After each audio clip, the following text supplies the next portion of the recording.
Critics of President Trump's meeting with Kim Jong-un point to the dictator's history of abusing human rights, especially the case of Otto Warmbier, an American college student you'll remember who died after his parents say he was tortured in a hard labor camp in North Korea. But Mr. Trump says stopping nuclear weapons is, well, more important right now.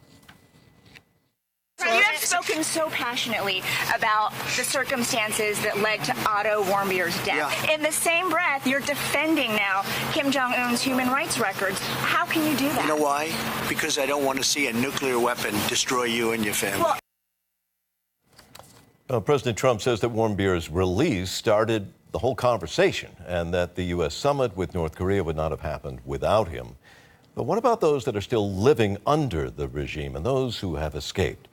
Earlier, I had the chance to speak with one man who was able to escape and lived to talk about the conditions he endured as a child.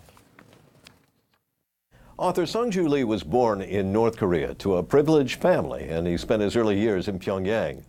But after the death of Kim Il-sung, everything drastically changed for Sung-Ju. Now he's recalling the years that he spent on the streets, scavenging for food just to survive before eventually escaping. Sung-Ju Lee joins us now from Washington. He told his story in the book, Every Falling Star. Thanks very much for joining us. And your story is so, well, both heartbreaking and uplifting at the very same time. Let me take you back to the very beginning. And as a child in Pyongyang, you lived a pretty good life then. Yes, also I was well educated. When I was in Pyongyang, I was taught that North Korea is one of the best countries in the world, and then one of the strongest countries in the world. But when I was 11, my father made a political mistake, and so that my entire family was expelled to countryside. So that point, I saw the reality of North Korea. So I questioned my father, are we in North Korea? And then he's told me that, yes, this is the reality of North Korea. How did your family explain to you this dramatic life change? Well, my father didn't say that my family was expelled to different city. He just said that my family will have a holiday in countryside. You thought you were going on vacation? Yes, I thought we were going on vacation. And when you got to where you were going, what did you see? I saw many beggars. And then the train condition wasn't that good. And then the house we got from the government wasn't that good. And then also I went to a new school there outside of Pyongyang in countryside.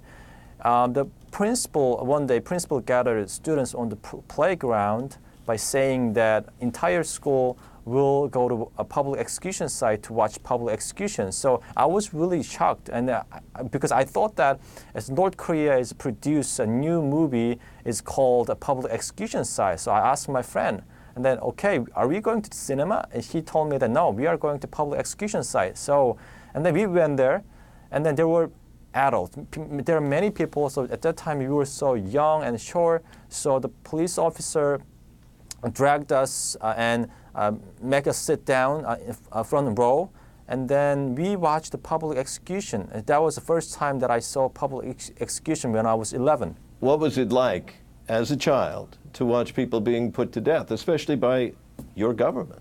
I mean, shocking, because I couldn't speak out. I was really, really shocked. Even I was so hungry, but I couldn't have dinner that night. And then I went to home.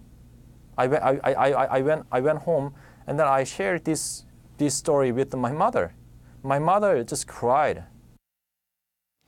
Now there is a positive turn to Sung-Ju's story because he was able to escape and leave the so-called hermit kingdom.